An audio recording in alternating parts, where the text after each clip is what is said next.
Muy bien, vamos a seguir ahora en esta segunda parte de la teoría, extendiendo lo que vimos en límite para el caso que nos dé finitos, valores finitos, a otros casos en los cuales ya sea que la variable tiende a infinito o el resultado tiende a infinito. Muy bien, en este otro caso tenemos esta función, 1 sobre x menos 1 al cuadrado. Como vimos en clase anteriores, el dominio serían todos los reales menos el 1 y el gráfico tendría este aspecto. Ahora, lo que sabemos que no está definido en 1, entonces queremos ver qué pasa en las cercanías del 1. Ustedes observen el gráfico que a medida que me acerco a 1, ya sea por un lado o por el otro lado, la función está cada vez, digamos, tiende a irse cada vez más arriba, es decir, está tendiendo a infinito. Ahora, ¿qué tanto me tengo que acercar a ese valor 1 para poder decir que la función es mayor que un determinado valor k? ¿Sí? Esa sería la pregunta que me tendría que hacer para ver, cuando me acerco mucho a 1, a cuánto tiende esa función. Tiene que tener un valor muy grande. ¿Sí? Entonces vamos a tener allí que si x tiende a 1, el valor de y tiende a infinito. El valor de la función tiende a infinito. ¿Sí? Entonces, la definición dice cuando x tiende a de f de x igual a infinito, si solo si para todo k mayor a 0 existe un delta, de tal manera que para todo x, digamos, el valor absoluto de x menos a menor que delta, o sea, todos los valores comprendidos en este intervalo, sin tomar en cuenta el a, la función es mayor que ese k. Ustedes pueden ver aquí que en esta parte los valores de x comprendido en este intervalo hacen que la función sea mayor que ese k. Supongamos si hubiésemos tomado el k por aquí. Entonces, los valores delta serían un poquito mayores, ¿ven? Pero todos los valores de x comprendidos en ese rango harían que la función es mayor que ese k, que es lo que sucede aquí. Eso es lo que queremos ver. Si el intervalo no es simétrico, ¿qué debería hacer? Y al igual que en el caso anterior, con lo que vimos en la clase pasada, el intervalo debe ser simétrico, entonces de los dos valores posibles tomaré como siempre el menor. Ahora en este caso tengo la función con un signo menos adelante, lo que equivalía a decir que era simétrica respecto al eje de las x. Entonces, va a ser la misma gráfica, pero en este caso tendería a menos infinito. Entonces cuando x tiende a 1, el valor de la función tiende a menos infinito. Bueno, entonces de acuerdo a eso tenemos estas definiciones.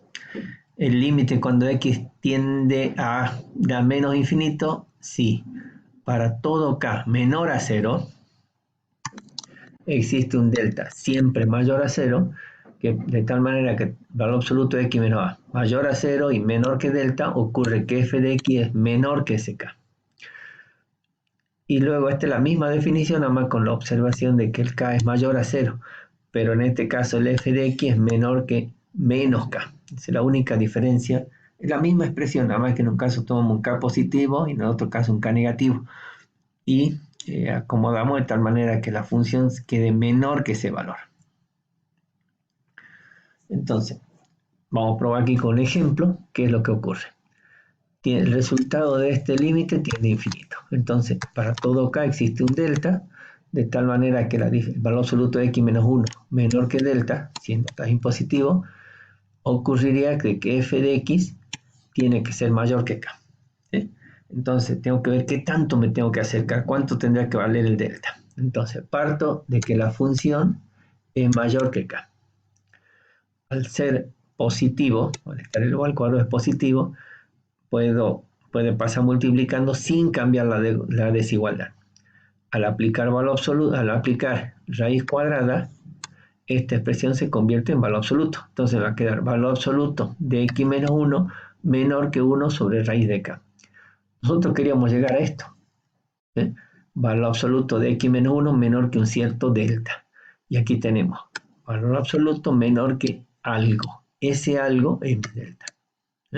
Entonces el delta es igual a 1 sobre raíz de k. Entonces fíjense, si k es igual a 100, entonces el delta es 0,1. Fíjense en las diapositivas anteriores. Si el k es 100, si este valor es 100, entonces el delta tiene que ser 0,1. Ahora, si el k es mucho mayor, 10.000, ¿ven? Entonces el delta tiene que ser 0,01. ¿ven? K es más chiquito. Si el k hubiese sido 1.000.000, el delta tal vez tiene que ser 0,0001. Entonces ustedes pueden ver allí que a mayor valor de k, el delta tiene que ser cada vez más chico. Lo hemos hallado, y entonces queda comprobado este límite. Bueno, en este otro gráfico, fíjense, tengo el límite cuando x tiende a 1 de 1 sobre x menos 1. El dominio, todos los reales menos el 1, y el codominio, los reales. Codominio, no imagen. Entonces, el gráfico es el que ustedes pueden observar, y allí ustedes, fíjense, si la x tiende a 1 por la derecha, ¿qué pasa con la función? La función tiende a más infinito. ¿sí? En cambio, si tiende a 1 por la izquierda, la función decrece. ¿ven? Va decreciendo y se va a menos infinito. Entonces, ¿qué conclusión sacamos de allí? Si por un lado tiende a infinito y por el otro lado a menos infinito, ¿existirá el límite? Entonces, habíamos visto que los valores tenían que ser similares por ambos lados, tenían que ser iguales. Aquí son distintos, por lo tanto decimos que este límite no existe. Bueno, aquí tienen las propiedades que relacionan límites finitos con infinitos. La primera, si el límite de la función tiende a 0, entonces 1 sobre el valor absoluto va a ser igual a infinito. Al ser valor absoluto, este 0, no importa si es un 0 positivo, un 0 negativo, 1 sobre ese 0, que siempre va a ser positivo por ser valor absoluto, va a tender a infinito. Segunda propiedad, el resultado de ese límite tiende a más o menos infinito. Entonces 1 sobre un número muy, muy grande tiende a 0. Y al estar aplicado valor absoluto va a tender a 0 directamente. Ahora, tengo que uno de los límites tiende a infinito, pero el otro límite tiende a un valor finito. Entonces el límite de ese producto de esas dos funciones, siendo que una es finito y la otra es infinito. ¿Qué va a pasar? Va a ser infinito si esa L, ese límite finito, es positivo. Y va a ser menos infinito si esa L es menos infinito. Esto tendría a un infinito positivo.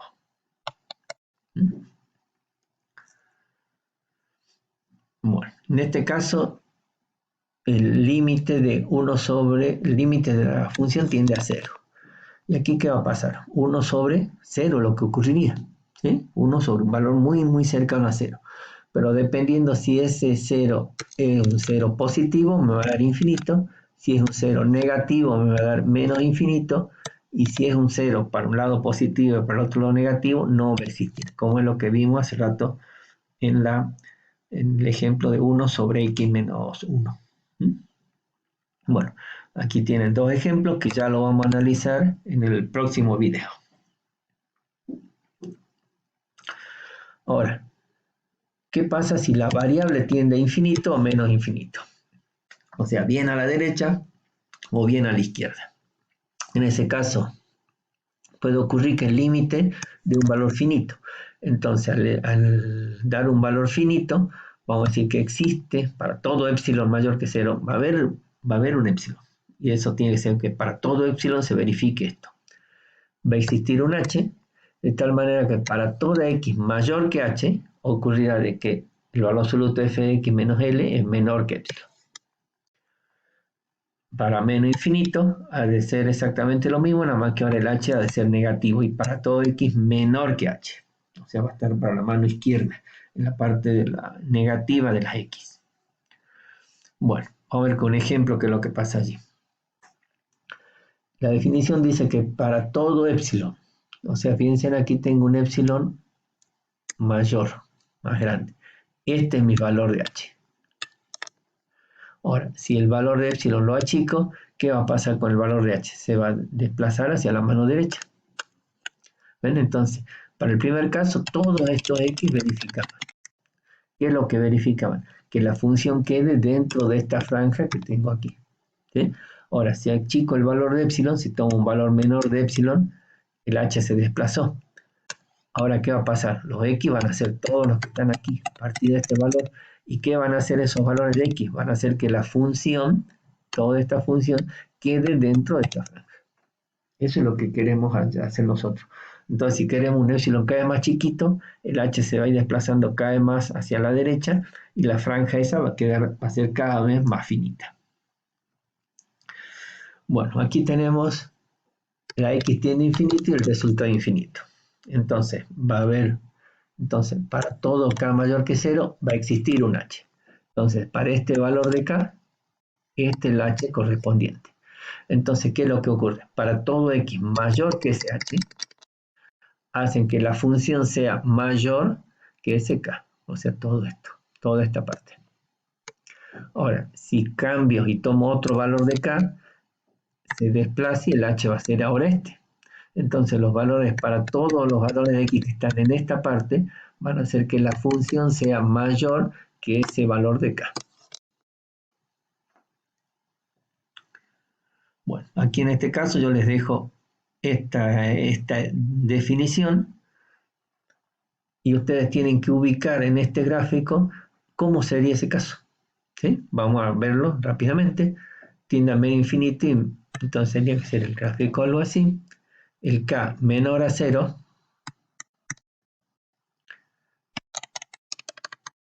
lo que me lleva a este valor de h.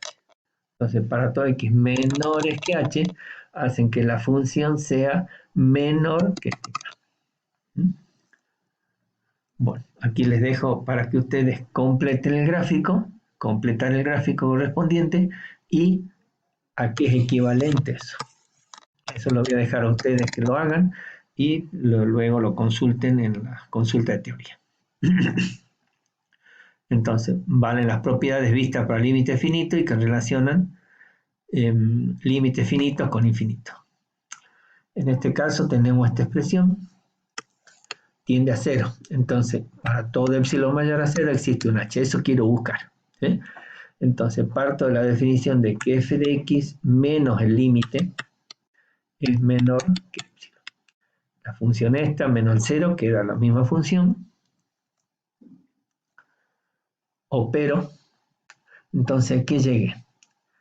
A que x es mayor que esta expresión.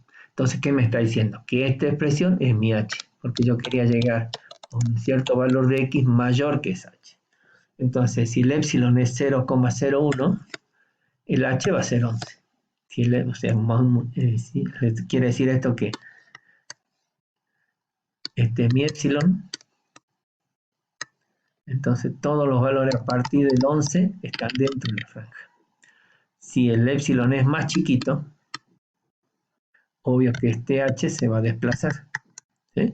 Y ahora va a ser a partir del valor 101 que queden dentro de la franja que teníamos, que vimos en los gráficos anteriores.